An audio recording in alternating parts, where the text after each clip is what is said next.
Entonces, venimos a aprender qué carambas es la astrobiología. Hoy estamos a 19 de noviembre, diciembre. ¿Saben qué pensé? 19 de septiembre. ¡No! Septiembre no. No, ahora es diciembre, ¿no? Saben que está temblando. Siempre tiembla. De diciembre de 2023 en Introducción a la Astrobiología. Punto. Y hemos abordado diferentes temas. Ya pasamos con la pregunta introductoria: ¿qué es la astrobiología? Es el estudio de la posibilidad de vida en el universo y del cual solamente conocemos un caso. ¿Sí? Un caso en el universo, un caso en una galaxia, un caso en un sistema estelar. En los locales de ahí le dicen el Sol, bueno, algunos dicen la Sun, ¿sí? Y diferentes nombres le dan a esa estrella alrededor de la cual hay diferentes objetos girando, todos en trayectorias elípticas. Y respecto a cada uno de ellos, esa estrella está en el punto focal de la elipse de cada objeto que orbita. No todos, algunos sus órbitas ya son circulares, no se ha identificado ningún objeto que gira alrededor de esa estrella que tenga trayectoria circular. Todas son elipses, más o menos con mayor o menor elipticidad, pero todas son elipses, o no todas, dije. Algunas, sus órbitas no son elípticas, sino que son parabólicas. En particular de algunos objetos a los que conocemos como cometas. El tema de hoy no es cometas, ya lo mencioné que definimos lo que es la astrobiología. Comenzamos entonces primero con la parte introductoria, ya terminamos con la introducción de qué es la astrobiología, eso se contestó aquí. Luego vimos la física necesaria para que haya vida en los astros. Entonces ya pasamos por la parte de revisar la física del universo necesario para que se forme vida en algún lugar del universo. Ya se la pasamos y ahorita estamos en la química. Las características o requisitos químicos o las condiciones químicas necesarias para que se forme vida. Debemos retomar algunas de las características físicas para poder contestar a cuáles son los requerimientos químicos para que se forme vida en una galaxia. Bueno, primero, ya vimos que las galaxias, vamos a cambiar de color aquí para que sea de referencia, básicamente esto lo orientamos o lo contestamos inicialmente en galaxias, que dijimos que son grandes bolas de fuego, ¿no es cierto? Es una pieza de ropa de sus nombres. Great balls of fire. Gary B. Lewis. Grandes grupos de estrellas del orden de ¿cuántas estrellas? Cientos de miles de millones de estrellas. Cientos de miles de millones sería ¿cuánto? 1 por 10 a la... ¿cuántos son miles de millones? 12, a ver, a las 6 serían millones, a las 9 serían miles de millones. Para hablar de cientos de miles de millones, no sería a la 11, porque es el 1 y 11 ceros, para que tengamos entonces 12 dígitos. ¿Sí? Entonces, a la 11, después del 1, 11 ceros. Esa cantidad de estrellas. Pueden ser más, pueden ser quizá menos, pero digamos que están en este orden de magnitud del número de estrellas en una galaxia. Eso en cuanto a la cantidad. Las estrellas que conforman a las galaxias, las estrellas están formadas químicamente por principalmente hidrógeno. ¿Qué más? Helio y otros elementos químicos en menor proporción. Ese era químicamente. La pregunta es, ¿podría haber vida en las estrellas? Algunos de los elementos que se pueden encontrar en algunas estrellas son precisamente elementos como el carbono, el nitrógeno, el oxígeno, el fósforo, el azufre, además del hidrógeno, el sodio. ¿Cómo podemos saber eso? ¿Cómo sabemos qué es lo que hay en las estrellas? ¿De qué están hechas las estrellas químicamente? ¿Cuál es la forma de conocerlo? De enterarnos. ¿Qué usamos? No necesitamos telescopios, al menos no para la estrella más cercana. ¿Cuál es la estrella más cercana? El Sol. Para ver el Sol no necesitamos telescopios. De hecho, no debemos ver el Sol con telescopios. Bueno, pero para estudiar el Sol sí necesitamos no verlo, pero sí poner algún instrumento. No necesariamente telescopios, porque de hecho la primera persona que trató de entender qué era el Sol o qué es lo que hacía el Sol, ni siquiera lo hizo aparentemente usando un telescopio. ¿Qué usó? ¿Quién fue y qué usó? ¿Quién? ¿El Sol? El Sol. ¿Quién comenzó a entender mejor qué es lo que hace el Sol? ¿El Sol qué hace? Emite luz. ¿Y cómo es la luz del Sol? ¿Quién lo descubrió? ¿Cómo es la luz del Sol? La luz del Sol es como la de las lámparas, es blanca, blanco-amarillenta. ¿Ya se acordaron de quién estoy hablando? Sí, el refractor. Cuando se refractó ¿Newton? Isaac Newton, sí. Inicialmente sería, desde un punto de vista físico, ¿sí?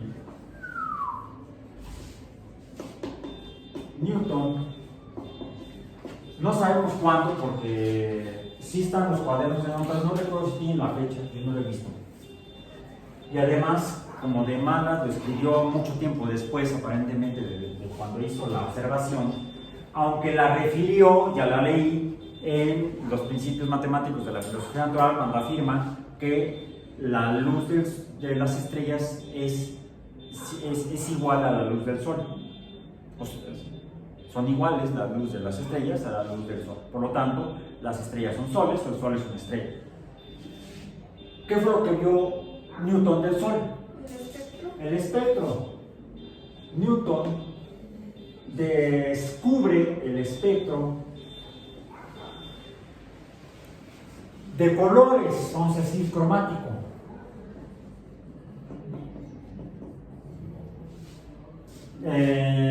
Ya creo que he mencionado que él escribió luego en el segundo libro donde alude a esto, donde ya lo desarrolla, que fue en óptica de 1706, 1708, por ahí creo que pusimos el dato.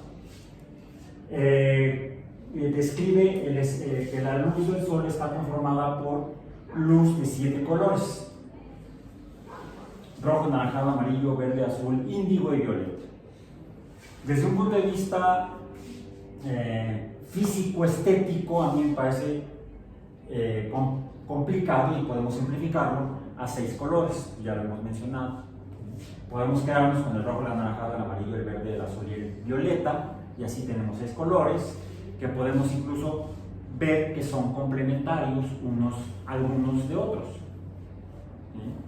El espectro cromático estaría formado por dijimos, el rojo, el anaranjado. ¿Saben qué lo voy a poner mejor en inglés? Porque si lo pongo en las iniciales en español, se repiten: anaranjado y amarillo, y azul. Es con la misma letra inicial, A. Entonces, pongámoslo en inglés, es más fácil poder representarlos así porque son 6 letras diferentes. Red, luego, no, orange, luego, yellow, green, blue, and violet. Roy blue. Roy blue. No sé quién sea Roy. Qué bebé. Y vamos a encontrar que si los ubicamos en un círculo, podemos dividir el círculo en 6 segmentos equivalentes. Digo, no igual, porque están todos flejos, pero sí equivalentes, donde tenemos aquí el rojo, el anaranjado, el amarillo, el verde, el azul y el violeta. Es entrenamiento eso, porque es fácil cuando uno está escribiendo poner la letra de lo que uno escribe, o más de cuando está uno hablando, poner la letra de lo que uno habla.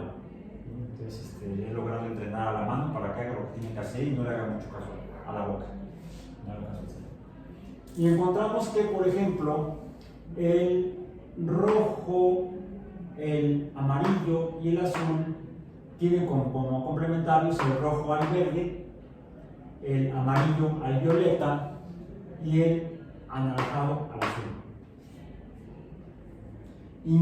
Y esto es bastante, hasta estético, hasta bonito. Por ejemplo, ¿de qué color es la bandera de Portugal? Verde. Rojo y verde. La ¿de qué color es el uniforme de los vikingos de Minnesota? ¿No? No es morado, es violeta. A ver, ¿dónde está el morado? Violeta y amarillo. Y por ahí de un partido político mexicano, y sus colores son el azul y el naranja. Normalmente le dicen los azules, pero mucha de su propaganda, que es en fondo azul, le ponen ahí algunos caracteres anaranjados y jalan más la vista. Se usa hasta para comunicación visual. Funciona también el espectro cromático, que los humanos lo usan sin entender qué tiene que ver con la naturaleza de las estrellas. Les interesa también la naturaleza política, la naturaleza del deporte, de jalar aficionados, etcétera, etcétera. Bien, bueno.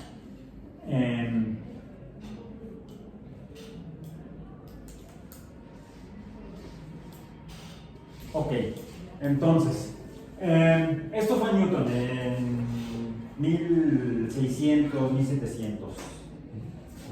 En ese intervalo del siglo XVII al siglo XVIII descubre eso. Posteriormente, voy a decirlo en rojo. Joseph, y déjenme, tengo que googlear porque siempre se me olvida, como es alemán, es más complicado.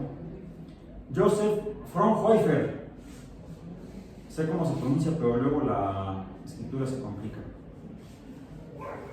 Joseph Fraunhofer. Creo que es Fraunhofer, porque me está medio lenta mi línea. Verifiquen. Posterior a Newton, Joseph Fraunhofer estudia el espectro cromático. Él trabajaba en la industria del vidrio en Baviera, no en Bavaria, Bavaria no existe, se llama Baviera en Alemania, Bayern en Alemania. Además hay un equipo de fútbol en Alemania muy bueno, en Bayern, pues, en Baviera, Bayern München. en la ciudad de Múnich o Mónaco en Baviera. ¿Sí? En München, en la ciudad de München, en Bayern, tiene un buen equipo de fútbol. En ese lugar, desde hace 400, 500 años, se fabrica el mejor vidrio en el mundo. Todavía. El mejor vidrio, ya sea para fines estéticos, artísticos, útiles, copas, vasos, vajillas, joyas, e incluso lentes para óptica, para telescopios, para microscopios o para otros instrumentos científicos.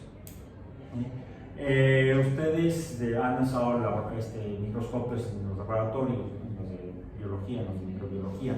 Han usado laboratorios, microscopios Zeiss, Carl Zeiss. Carl Zeiss es alemana y es de esa región. ¿Por qué tienen los mejores vidrios en el mundo? Porque han estudiado la química y la física del vidrio, incluso desde antes de Fraunhofer. Bueno, Fraunhofer avanzó muchísimo en la comprensión de la naturaleza física y química del vidrio, y para estudiar el vidrio usaba la luz, y eso le permitió encontrar que en el espectro cromático se observan franjas que varían, que son como sombras. Si uno pone un prisma de un buen vidrio y deja pasar la luz del sol, va a ver el espectro que vio Newton, los 6 colores de la luz que conforman la luz blanca del sol. Pero Fraunhofer lo que hizo fue poner ese mismo prisma, pero en algo equivalente a un telescopio, un teodolito, de los que se usan en ingeniería, en topografía. Bueno, al aprovechar los efectos de refracción de la luz en el teodolito y pasar la luz a través del prisma, logró ver que en este espectro cromático que vio Newton casi como un continuo, rojo, naranja, amarillo, verde, azul y violeta, se atravesaban como algunas líneas oscuras, como sombras, en el segmento rojo, en el anaranjado, en el amarillo, que no eran todas iguales esas sombras, esas líneas oscuras. Se le conoció como líneas espectrales de la luz del sol. En la misma época, más o menos, otros alemanes, Gustav Kirchhoff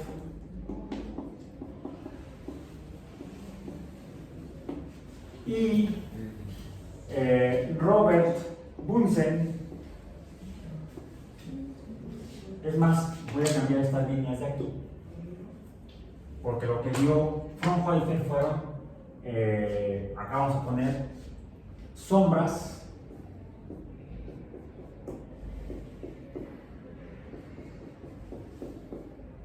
en los diferentes colores de luz proveniente del sol. Gustav Kirchhoff y Robert Bunsen lo que hacían es que trabajaban ellos en la industria del carbón, y estudiando la composición química del carbón trataban de usar el espectro cromático de Newton, pero que emite las diferentes muestras de carbón cuando se calientan, cuando se queman. El carbón, cuando se quema, emite luz. Bueno, si uno pone un prisma, la luz que emite el carbón se puede descomponer o mostrar el espectro de emisión de la luz del carbón caliente. Lo que encontraron al usar un sistema similar al de Fraunhofer fue que diferentes muestras de carbón no emitían un espectro continuo como el de Newton, sino franjas de colores a lo largo de todos los 6 colores del espectro de luz blanca. ¿Y cómo las dibujé?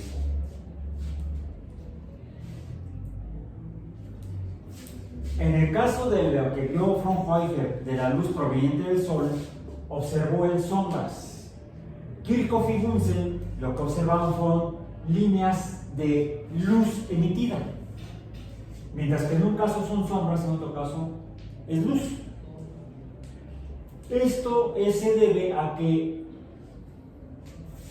más allá de la masa del Sol que emite la luz blanca, que está formada, ya dijimos, por gases muy calientes, plasmas, y los plasmas emiten luz, por fuera del Sol, más allá del Sol, hay otros gases que conforman parte de la masa solar pero no emiten luz, al menos blanca. Se convierte en una especie como de atmósfera del Sol, una masa de gases que no emite luz.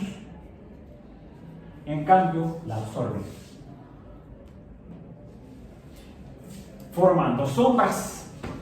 Hay diferentes, es lo que causa que el espectro de la luz del Sol, cuando se ve no solamente a través de un prisma, sino de un prisma y lentes, puedan verse estas sombras por materia que está alrededor del Sol, que inicialmente es invisible a nuestra vista.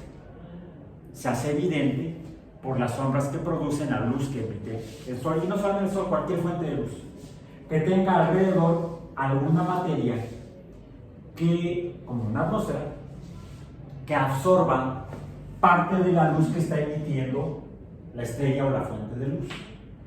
En el caso de Kirchhoff y Bunsen, lo que estudiaron fue emisión de luz, de carbón les digo, y lo que se ve es que esta luz de franjas de luz que emiten diferentes materiales se relaciona con la composición química del material que está emitiendo la luz. Bunsen y Kirchhoff llegaron a esa conclusión y dijeron, bueno, busquemos, ya esto fue en el siglo XIX, ¿sí? En el siglo XIX.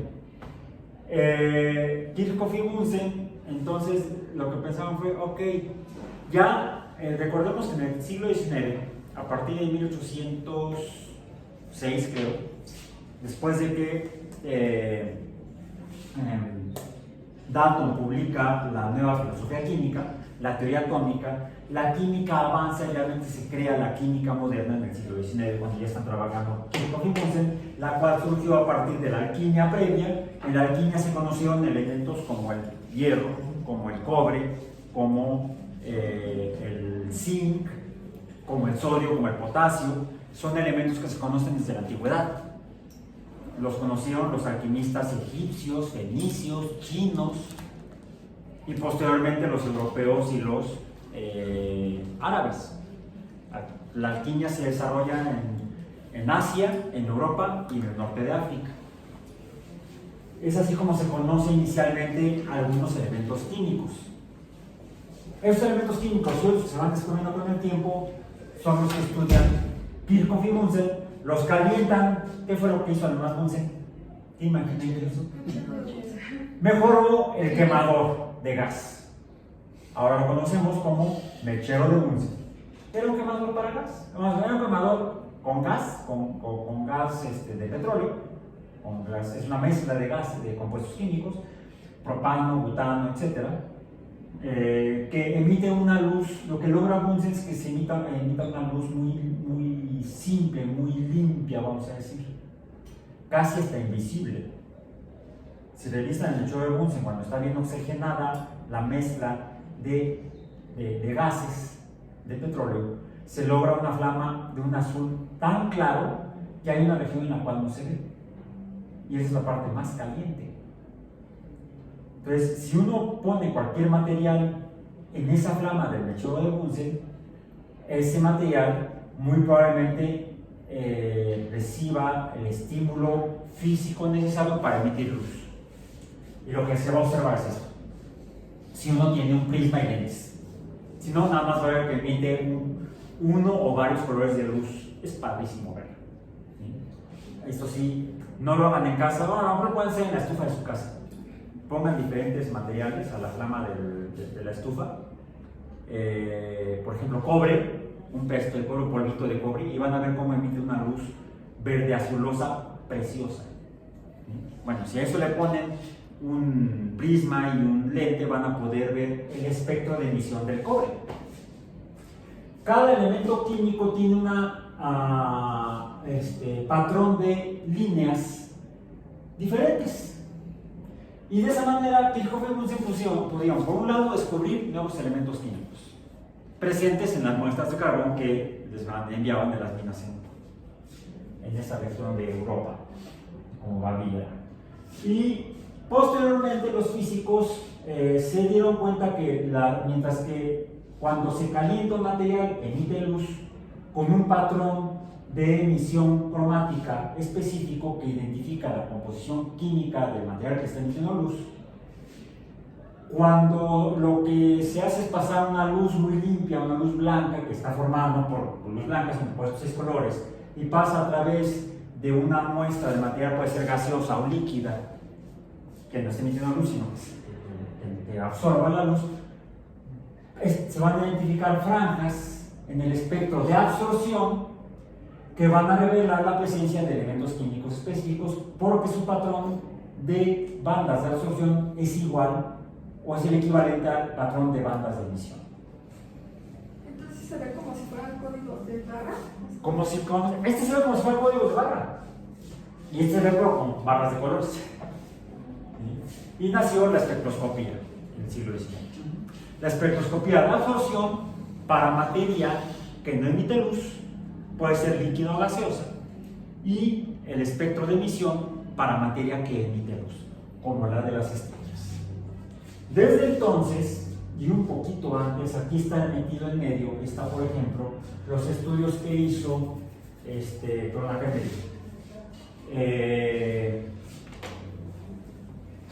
William Herschel, que fue quien además descubrió que debajo del rojo hay más luz, el infrarrojo, una luz invisible, que emiten estrellas como el Sol.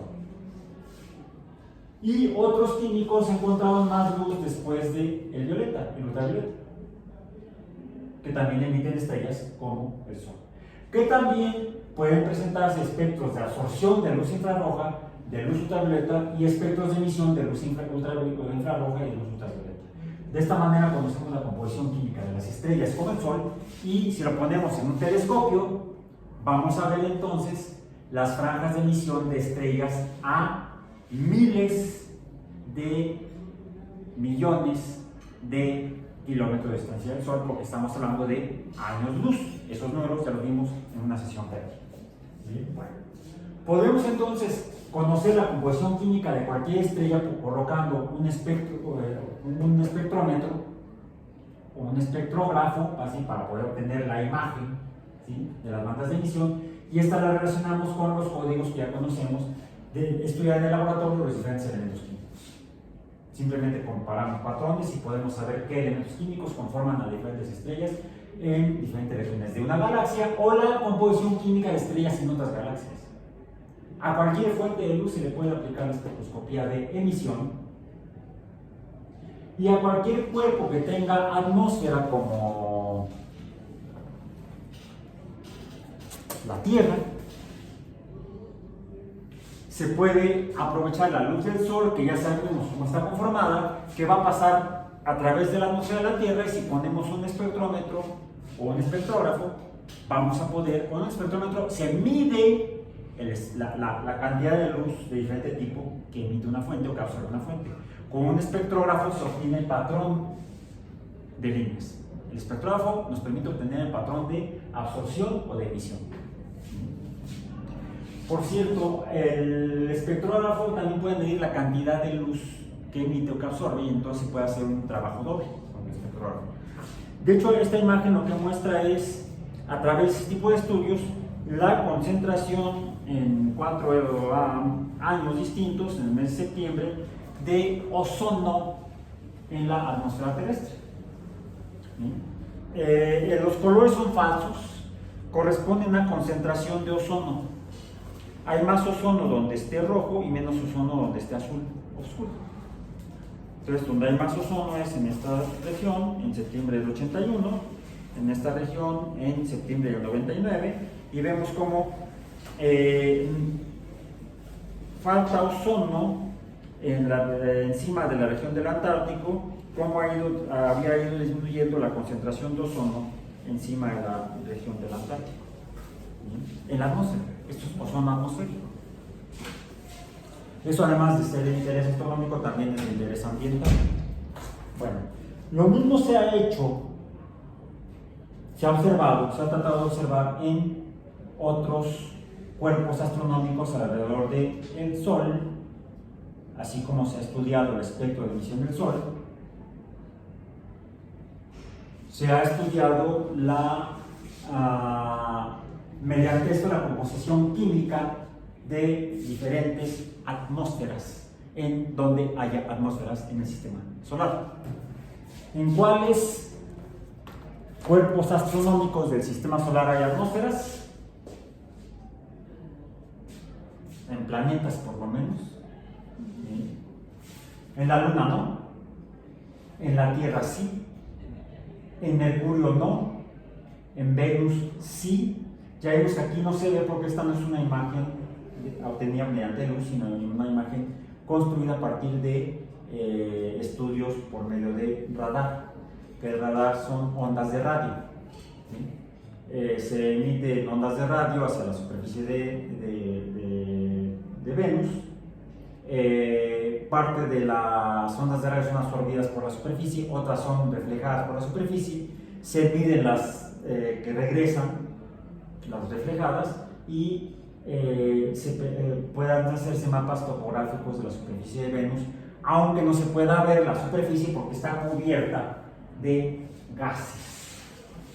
Tantos gases que entonces no podemos ver la superficie.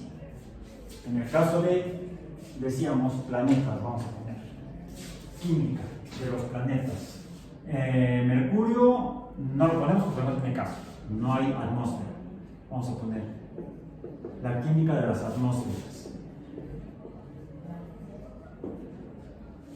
En el caso de Mercurio no hay, no lo ponemos. Luego sigue Venus, sí tiene atmósfera. ¿Sí? Sí tiene atmósfera. ¿Cuál es su composición química?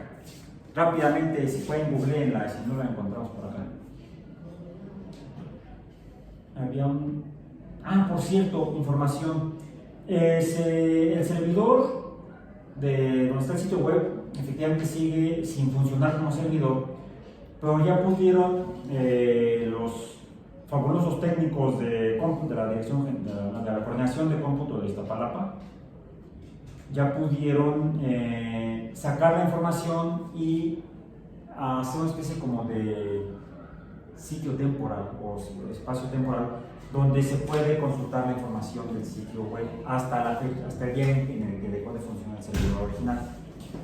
Entonces ahí pueden volver a entrar al sitio web del curso y acceder a los documentos que ahí están disponibles. Por ejemplo, déjenme ver, está disponible.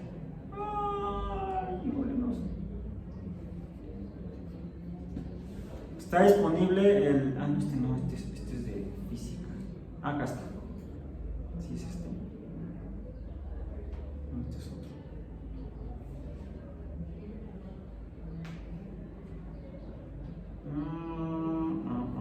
Aquí está.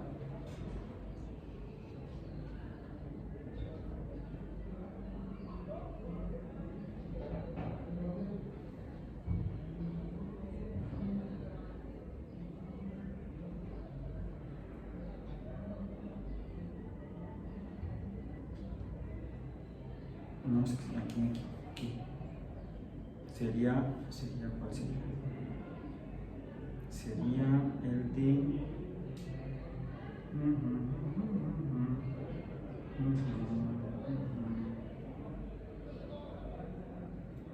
Aquí está.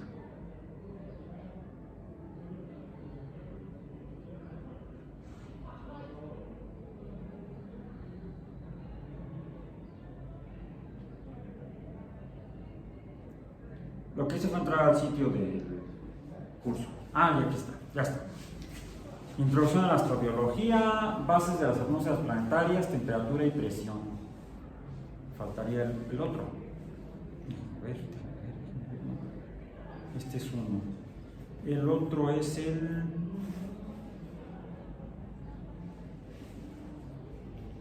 anterior Kim Planet. Aquí está. Se abrió el anterior, espero que abra este. Aquí está. Introducción a la astrobiología, química y planetas habitables, origen del agua, gases de planetas, principios químicos relevantes para la vida, planetas habitables. Esta tabla ya la vimos, la de los bioelementos, ¿sí? La pueden descargar del sitio. Aquí hay una imagen que puse, esto fue una clase de física. Es el espectro con un prisma de emisión de la lámpara de un proyector. Y se ve a los lados el rojo, el anaranjado, el amarillo, apenas un poquito de verde, el azul y el violeta. En 1800 William Herschel descubrió la luz invisible del infrarrojo. Aquí está lo que les mostraba, acá los espectros de emisión serían estos. Espectros de absorción, tenemos una estrella, pasa a través de una atmósfera y entonces nosotros ponemos el prisma y obtenemos los espectros de absorción de los gases fríos, vamos a decir. Los gases calientes estarían emitiendo las franjas del espectro de emisión. O se puede hacer con la luz reflejada. Yo puedo hacer esto, el espectro de la luna, de la luz reflejada por la luna, la luz del sol reflejada por la luna, tomando un disco compacto al que se le quita el aluminio, y entonces ustedes ponen el disco frente a la luna, entre la luna y ustedes, y pueden ver el espectro de tanto el espectro vamos a decir, de reflexión principalmente, como el espectro de absorción de la luz del sol que absorbe y refleja la superficie de la luna. Ejemplos de espectros de absorción del sodio, de mercurio, del elemento mercurio, no el planeta, ¿sí? Y de litio. Como ven, son diferentes los espectros de absorción. Este es el del sodio, este es el del mercurio y este es el del litio, los espectros de absorción. Y aquí se puede comparar el espectro de emisión de litio con el espectro de absorción de litio. Lo que les decía, las franjas están en las posiciones, en la posición. En el caso del litio presenta notablemente 6 bandas de absorción o franjas y 6 bandas o franjas de emisión. 2 en el rojo, 1 en el verde, 1 en el azul y 2 en el violeta. Entonces, y estas corresponden a la energía de los orbitales o de los orbitales de los electrones del litio.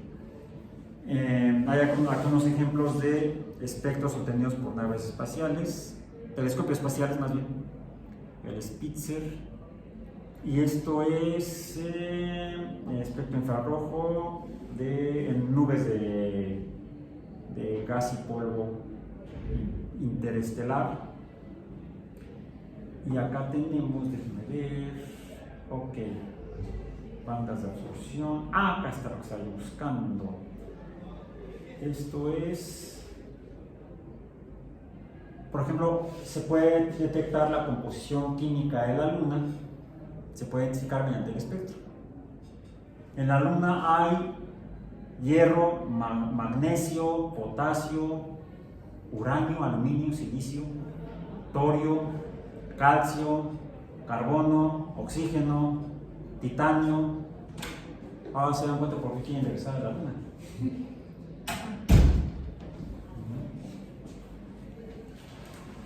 Ok. Este es el espectro de la atmósfera terrestre.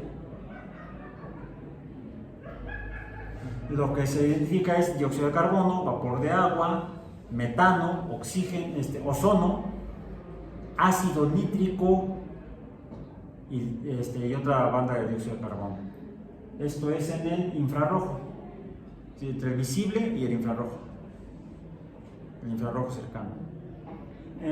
Esto es el espectro de la luz que recibimos de Júpiter.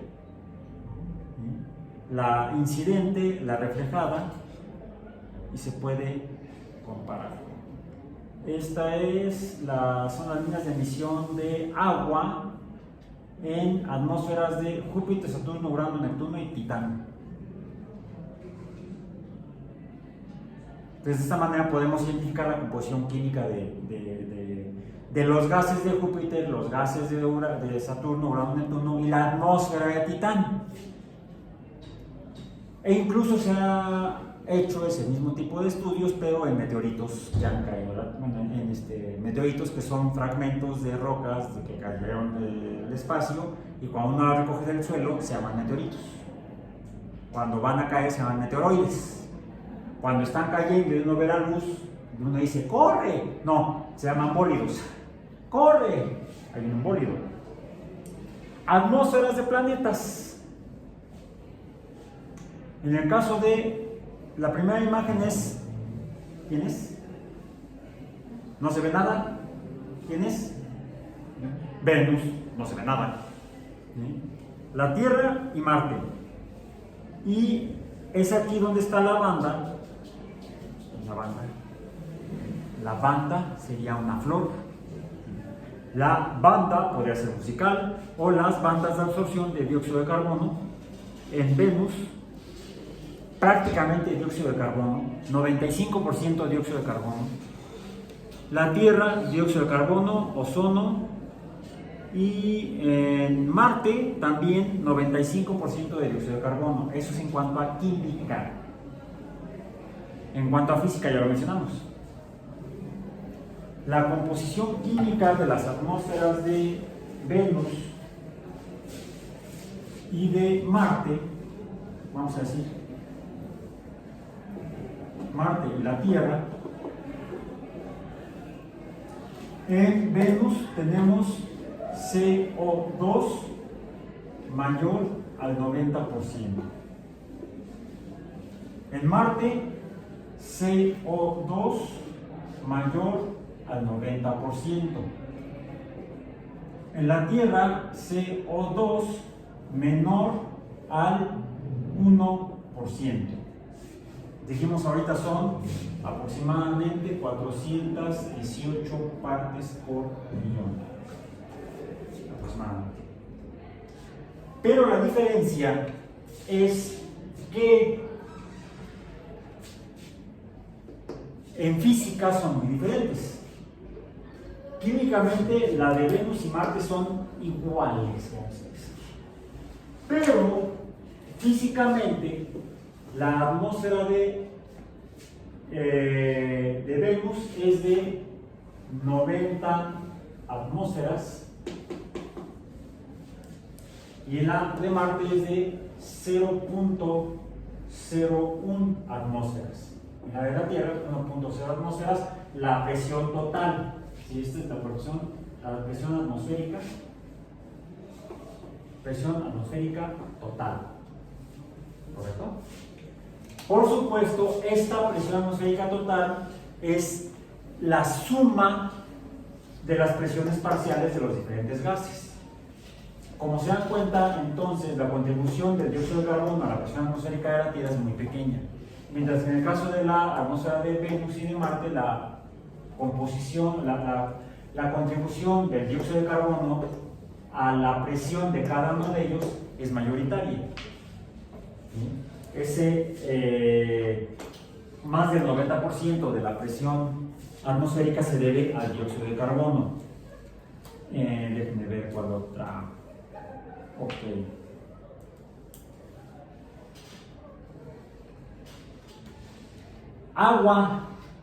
Aguas. Esto sería hasta en 2001 los datos obtenidos de concentración de agua en Marte por el Mars Odyssey. Revisen los datos al día de hoy, qué información con base en la espectroscopía se tiene de abundancia de agua en Marte. Como vemos, donde es más abundante sería en los polos, menos abundante en la zona intertropical, porque también habría trópicos, dado que también está inclinado el eje marciano, el eje de rotación marciano, y habría dos regiones cerca del Ecuador donde hay una apreciable cantidad de agua, de acuerdo como en 2001 lo midió el Mars Odyssey, que es una misión orbital alrededor de Marte, que creo que sigue ahí funcionando esta nave. Bien, déjenme ver. ¿El agua de dónde viene? De los cometas. Pero no solamente. La diferencia entre el agua que se puede identificar en los cometas y la que se puede encontrar en la Tierra, entonces no solamente hay dióxido de carbono, también habría agua. En la Tierra hay agua en fase de vapor. En Marte hay agua, pero en fase sólida, por lo tanto no es en atmósfera. ¿Sí? Entonces no toca. Y en Venus hay agua, pero muy poca. ¿Sí? En fase de vapor hay trazas, vamos a decir. Aquí es menos también del 1%. Revisen la abundancia de vapor de agua en la atmósfera terrestre.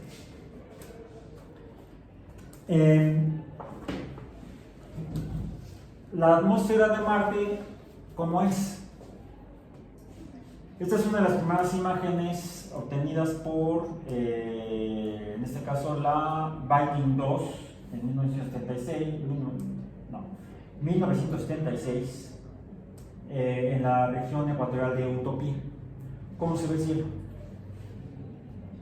Se ve azulito como en la Tierra. Hay un día, a lo mejor es el atardecer, no, es el mediodía marciano. ¿Qué habrá en la atmósfera de Marte? ¿Cómo estará conformada la atmósfera de Marte? La atmósfera de Marte está conformada por dióxido de carbono, pero también por material suspendido en la atmósfera. ¿Cómo sabemos que hay material suspendido y por qué quedará suspendido? Porque Marte sabemos que presenta clima. El clima es una característica de cualquier cuerpo astronómico que tenga una atmósfera, con suficiente influencia de energía radiante de la estrella que orbita el cuerpo astronómico para que provoque fluctuaciones en la temperatura de los gases de esa atmósfera, de modo que puedan presentarse, por ejemplo, corrientes de aire que se hacen evidentes. ¿Han visto eso aquí en la Tierra? ¿No han visto esto en la Tierra? ¿No han ido por la calle y de repente ven un torbellino? ¿Y los han atrapado torbellinos? ¿Sí? Hay de torbellinos y torbellinos. Recuerdo que en alguna ocasión tenía yo un carro compacto, era un Chevy, de los chiquitos. Y recuerdo, estaba yo parado esperando que se pusiera la luz verde en Reforma, allá por Reforma Norte. Me parece que fue, si no mal recuerdo, fue en la glorieta de Cuitláhuac, estaba yo esperando. Y de repente veo que viene un torbellino, cerré las ventanas y nada más sentí como el carro se movía de un lado a otro. ¿Cómo se sentirá en Marte? Ven.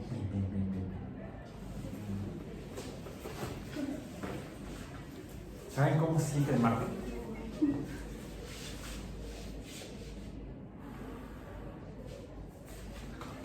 ¿Por qué? ¡Ya! ¿Vieron la película de La Martian? ¿Rescate en Marte? Ay, sí, está muy buena la película, está muy bien hecha. La novela, el escritor la hizo basado en datos científicos. Pero como dicen por ahí, había que meterle ahí, verse modificada por Hollywood para fines de dramatización. ¿Por qué se queda atrapado ¿cómo se llama? El botánico, porque es botánico, es biólogo. El que se queda atrapado, por una tormenta. Sí, por una tormenta una tormenta, hay que evacuar, tenemos que... Y de repente sale volando algo, se lo golpeas, vamos por él, no podemos, ni modo, lo dejaron ahí. En realidad eso no habría pasado, porque la atmósfera es el 1% de la atmósfera terrestre. Sí, los vientos pueden tener velocidades muy grandes. Físicamente pueden producirse vientos que provoquen esto. Incluso pueden llegar a cubrir, vientos mayores pueden llegar a cubrir completamente la superficie de Marte, y se ha observado varias veces desde que se estudia Marte mediante naves espaciales, desde la década de los 70. De hecho, cuando llegó la primera misión robótica Mariner a Marte y pasó, las fotos que tomó apenas lograban apreciarse los volcanes más altos, como el Monte Olympus, porque prácticamente todo el planeta estaba cubierto por polvo, por una tormenta de polvo global, una tormenta global de polvo, vamos a decir, bueno, en español. Bueno, de hecho, una de esas tormentas fue la que provocó la muerte final de quien tomó esta fotografía. La muerte que deja de funcionar el robotito, que sale también en la película de The Martian. Esta fue tomada en 2005 por el rover explorador marciano Spirit. No fue Spirit, fue Opportunity. Eran dos robots gemelos, Spirit y Opportunity. El Opportunity duró más tiempo que el Spirit. El Spirit se quedó atorado en un banco de arena. Las ruedas ya no giraron y ahí se quedó. Y quedó incluso inclinado en una posición en la cual le llegaba poca luz solar a estos funcionaban por celdas fotovoltaicas, y entonces dejó de funcionar. Además, sus celdas se quedaban cubiertas por el polvo que arroja precisamente los diferentes fenómenos atmosféricos marcianos, y dejó de funcionar el Spirit. Esta imagen la tomó el Spirit, les digo, el 22 de agosto de 2005, y donde se ve un torbellino que les llaman en inglés Dust Devils, como demonios de polvo. Aquí les llamamos torbellino, ¿no? Y sí, es tan fino el polvo que cubre en muchas regiones Marte, que ese viento, a pesar de que es de muy baja presión, porque tiene muy pocos gases, es tan grande la velocidad que logra levantar el polvo. Cuando se generan corrientes cruzadas, puede lograr la formación de torbellinos. Esto se debe tanto a gradientes de temperatura verticales como horizontales. Esto lo explica mejor la meteorología, y lo explica mejor un meteorólogo que yo.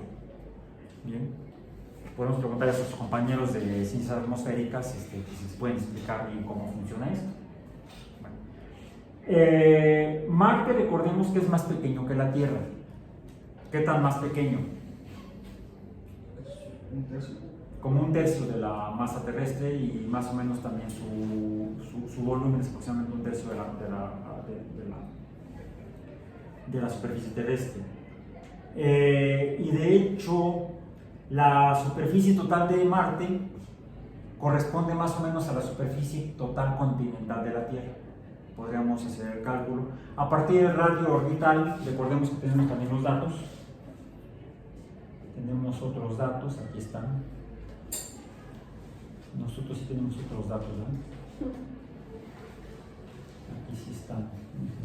Por acá los tenía. Podríamos calcular. Bueno, búscanos ahí los datos que tenemos de los planetas. La verdad que no los pensaba usar ahorita, no tengo la imagen. Bueno, pero podemos conseguir los datos del radio marciano. Mediante el radio marciano calculamos el volumen, podemos calcular la superficie de la esfera y calcular la magnitud de la superficie de Marte, que puede llegar a cubrirse totalmente con polvo. Eso fue lo que provocó finalmente, años después de que haya dejado de funcionar Spirit, dejó de una tormenta en Marte que duró varios meses cubriendo prácticamente toda la superficie de Marte, hizo que el otro rover que funcionaba con celdas fotovoltaicas, el Opportunity, no recibiera suficiente luz solar para que sus celdas fotovoltaicas funcionaran y, por ejemplo, alimentaran las baterías que mantenían los generadores de calor. ¿Cuánto? Modelo de Modelo tridimensional, y además se mueve. Miren, se mueve. No. Gira. Ya no está girando. No. En la imagen se ve como está rotando. ¿Sí? Muy padre, Leo, ¿me lo pasas? Sí, claro. Bien. Esta también voy a rotar. También está rotando esta. Entonces, estas ya tenemos dos imágenes vistas. Ahora es en el caso de Marte. Entonces, es importante entender la composición química atmosférica y sus propiedades físicas atmosféricas, porque entonces nos presenta el hecho de que hay cuerpos astronómicos que presentan patrones climáticos.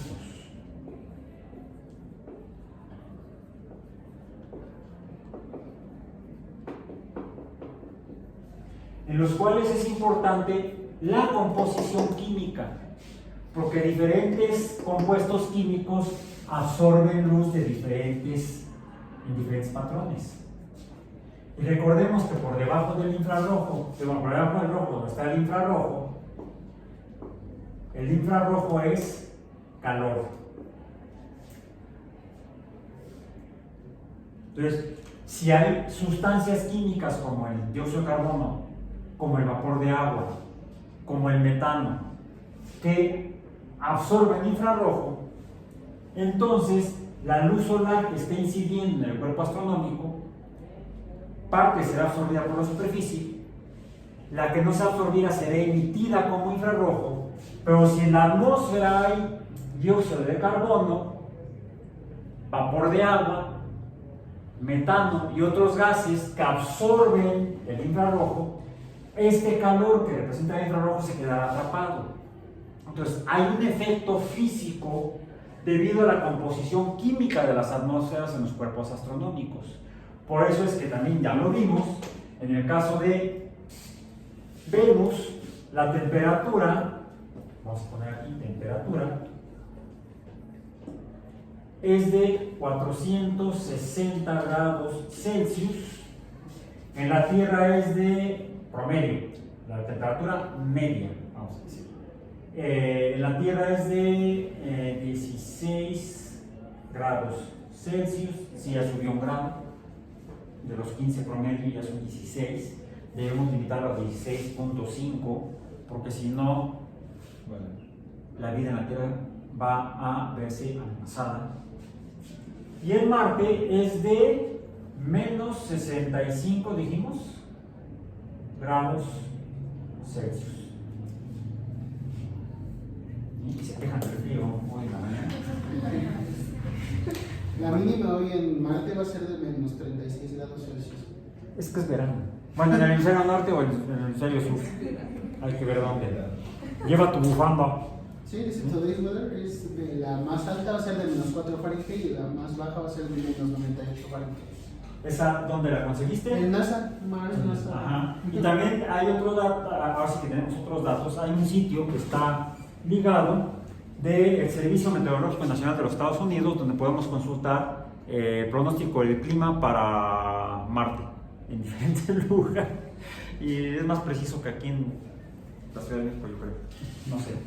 Bueno, entonces, tenemos aquí lo que les iba a mostrar.